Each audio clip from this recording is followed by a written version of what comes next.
எல்லோருக்கும் வணக்கம். Welcome to my channel Mrs know it all. இன்றைக்கி ஒரு டே vlog தான் பார்க்க போகிறோம். அன்றைக்கி ஆடி கிருத்திகை செவ்வாய்க்கிழமை. ஸோ தம்பியை விட்டுட்டு நேராக கோயிலுக்கு போயிட்டு சாமி கும்பிட்டுட்டு வீட்டுக்கு வந்துட்டு வாசக்காலுக்கு மஞ்சள் குங்குமம் எல்லாம் வச்சு க்ளீன் பண்ணலாம் அப்படின்னு சொல்லிட்டு செவ்வாய் இல்லை வெள்ளி மோஸ்ட்லி வெள்ளிக்கிழமை காலையில் வைப்பேன். அன்றைக்கி ஆடி கிருத்திகைங்கிறதுனால சரி அப்படின்னு சொல்லிட்டு காலையிலேயே வச்சாச்சு. அப்புறம் ஃபர்ஸ்ட் டைம் வந்து எங்கள் அம்மாலாம் அடிக்கடி போடுவாங்க மாக்கோலம். ஸோ வெள்ளையாக போடுறத விட மஞ்சள் கலரில் போடலான்னு கொஞ்சம் மஞ்சள் கலந்து போட்டேன். எங்கள் அம்மா நீட்டாக போடுவாங்க, எனக்கு வரவே இல்லை. ரொம்ப ப்ராக்டிஸ் பண்ணி அப்புறம் கை விரல்லையே போட்டு அட்ஜஸ்ட் பண்ணிட்டேன். பட் ஆனால் ஒரு ஹாப்பினஸ் இருந்தது. அதுக்கப்புறமா பூவெல்லாம் எடுத்து சாமிக்கு போட்டுட்டு இந்த பூவை வச்சு அலங்காரம் பண்ணுறது இப்போ எனக்கு ரொம்ப ரொம்ப ரொம்ப பிடிச்சிருக்கு. ஏன்னு தெரியல, சாமிக்கு எல்லாம் வச்சு அலங்காரம் பண்ணலாம் அப்படின்னு. அப்புறம் விளக்குக்கு நானே வந்து கொஞ்சம் இந்த மாதிரி கோர்த்து வச்சுருக்கேன். இதுதான் என்னோடய பூஜை அறை. பிரசாதம்லாம் ரெடி பண்ணிட்டேன், சக்கரை பொங்கல் பண்ணியிருந்தேன் அன்றைக்கி.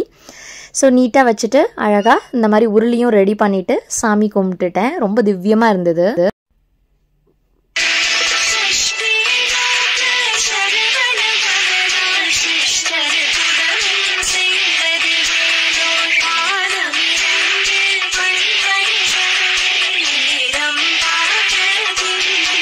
அதுக்கப்புறம் வந்து சாம்பிராணி எல்லாம் போட்டேன். இந்த மாதிரி சாம்பிராணி வந்து முன்ன ஹோமக்குச்சி இருக்கும், எங்கள் அப்பா அது வாங்கி தந்துட்டு அப்படி தான் பண்ணிகிட்டு இருந்தேன். இப்போ ஹோமக்குச்சி இல்லாததுனால இந்த கப் சாம்பிராணியை வைக்கிறேன். நல்ல புகை வருது, வீடே வாசனையாக இருக்குது.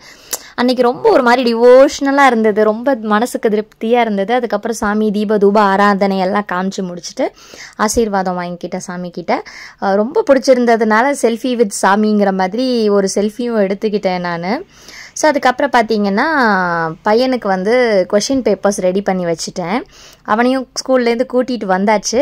அவனுக்கு எக்ஸாம்ஸ் வரப்போகுது, பீரியாடிக் டெஸ்ட் 2ன்னு சின்னவனுக்கு. ஸோ அவங்களுக்கு சாம்பிள் அனுப்புகிறாங்க, அதை பார்த்து நானும் வீட்டில் ரெடி பண்ணலாமே அப்படின்னு பண்ணேன். அவனும் ஆர்வமாக எடுத்து எல்லாத்தையும் ரெடியாக வச்சுக்கிட்டான்.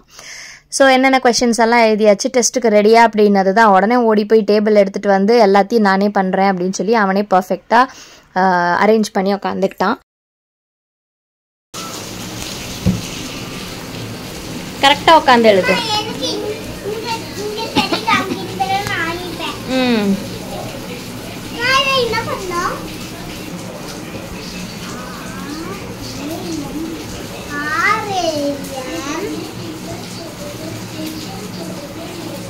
என்ன தம்பியை ரொம்ப நேரமாக காணோன்னு ஹரி வந்து வேறு செக் பண்ணிட்டு போனான், இல்லைனா இவன் போய் அவனை நோண்டிட்டு இருப்பான் இல்லையா. ஸோ பார்த்தீங்கன்னா என்னென்ன தெரியுமோ அதெல்லாம் நான் எழுதுறேன். அவனுக்கு கலரிங்லாம் இருக்க மாதிரி இருக்குது. ஃபஸ்ட் ஸ்டாண்டர்ட் தானே படிக்கிறான், கொஞ்சம் இன்ட்ரெஸ்டிங்காக இருக்க மாதிரி இருக்குது ஆக்டிவிட்டீஸ், அந்த கொஷின் பேப்பருமே.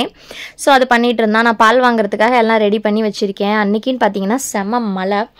சாயந்தரம் பயங்கரமாக, இது அரவுண்ட் ஒரு 5:50 to 6:15 இருக்கும். நல்லா மழை பெஞ்சிட்டு இருந்தது. இப்போலாம் அடிக்கடி சேலத்தில் மழை பெய்யுது. அவன் எழுதி முடிச்சிட்டான், ஆல்மோஸ்ட் எல்லாமே கரெக்டாக பண்ணியிருந்தான். 1-2 மிஸ்டேக்ஸ் மட்டும் இருக்குது, அதை அவனுக்கு புரிய வச்சுட்டேன். ஆனால் எந்த அளவுக்கு மேக்ஸ் எக்ஸாம் எழுதுறான் அப்படின்னு எனக்கு தெரியல. நெக்ஸ்ட் பார்த்தீங்க அப்படின்னா என்னோட பிளானர் இருக்கு இல்லையா, அதை எடுத்துகிட்டு என்னென்ன கண்டென்ட் ஐடியாஸ் பண்ணியிருக்கோம் அப்படின்னு சொல்லி பார்த்தேன். புதுசாக ஏதாவது போடலாம் வீடியோ அப்படின்ட்டு. அப்போ தான் பார்க்கும்போது கிட்ஸ் பிளானர் எனக்கு கிடச்சிச்சு. ஸோ ஆல்ரெடி லாங் பேக் என்கிட்ட கேட்டிருந்தாங்க கிட்ஸுக்கெல்லாம் பிளானர் செட் பண்ணி கொடுங்க அப்படின்னு. ஸோ நெக்ஸ்ட் அந்த வீடியோ பண்ணலாம் அப்படின்னு சொல்லிட்டு ஸ்டார்ட் பண்ண ஆரம்பிச்சிட்டேன். இது அப்பப்போ எனக்கு என்னென்ன ஐடியாஸ் வருதோ இல்லை எங்கேருந்து ரெஃபரன்ஸ் எடுக்கிறனோ அதெல்லாம் அந்த பேஜ் நோட் பண்ணிவிட்டு இந்த மாதிரி குட்டி குட்டியாக வரைஞ்சி லே அவுட் போட்டு வச்சுடுவேன். இப்படி தான் நான் வந்து வீடியோஸ் ரெடி பண்ணிகிட்ருக்கேன். விலாக்ஸ் வந்து இப்போ போடுறேன் இல்லையா, இந்த இதெல்லாம் வந்து பிளான் பண்ண மாட்டேன். இந்த மாதிரி பேசுறது அதுக்கு அதெல்லாம் மட்டும் நான் போடுவேன். ஸோ ரெடி பண்ணலாம் அப்படின்னு எடுத்து வச்சுட்டேன். ஸோ கூடிய சீக்கிரம் வந்து கிட்ஸ் பிளானர் வரும். சின்ன பிள்ளைங்கள்லேருந்து அரௌண்ட் ஒரு 10, 12, 15 வரைக்கும் யூஸ் பண்ணிக்கலாம். அப்புறம் சாமந்தி பூவை வந்து இந்த மாதிரி மல்லிகைப்பூ மாதிரி கட்டி வச்சுட்டேன். மல்லிகைப்பூலாம் இப்போ வாங்கி கட்டுற அளவுக்கு பொறுமை இல்லை. இதுனா கொஞ்சம் ஈஸியாக கோர்த்து வச்சிடலாம். ஸோ அதை வச்சு பார்த்தீங்கன்னா தூரத்துலேருந்து பார்க்கறதுக்கு மல்லிகைப்பூ மாதிரியே இருக்கும், ரொம்ப நல்லாயிருக்கும். அதுக்கப்புறம் கடன்னு நைட்டு பார்த்தீங்க அப்படின்னா ப்ரெட்டு பன்னு வாங்கினதெல்லாம் நிறைய இருந்தது. ஸோ ப்ரெட் உப்புமா பண்ணிடலாம் அப்படின்னு சொல்லிட்டு வெங்காயத்தை கட் பண்ணிவிட்டு அதுக்கப்புறமா தக்காளியும் போட்டு பண்ணால் நல்லாயிருக்கும், பச்சை மிளகா அதெல்லாம். ஸோ ஃபர்ஸ்ட் எண்ணெய் ஊற்றிட்டு எண்ணெய் சூடானதுமே கடுகெல்லாம் போட்டு பொரிச்சு எடுத்ததுக்கப்புறமா கருவேப்பிலை என்கிட்ட இல்லாதனால யூஸ் பண்ணல, பச்சை மிளகா போட்டுட்டு அதுக்கப்புறம் வெங்காயத்தை போட்டுட்டு நல்லா வதக்கி விட்டுடுங்க. ஸோ நல்லா மொறுமொறுன்னு அது ப்ரௌன் கலரில் வதங்கினதுக்கு அப்புறமா பார்த்தீங்கன்னா தக்காளி ஆட் பண்ணிக்கலாம். ஸோ இந்த இடத்துல உங்களுக்கு வேணும் அப்படின்னா நிறைய காய் போட்டுக்கலாம்.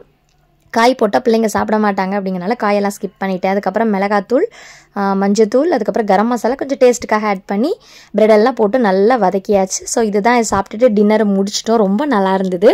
ஸோ உங்களுக்கு இந்த வீடியோ பிடிச்சிருந்தது அப்படின்னா ஒரு லைக் பண்ணுங்கள். நன்றி.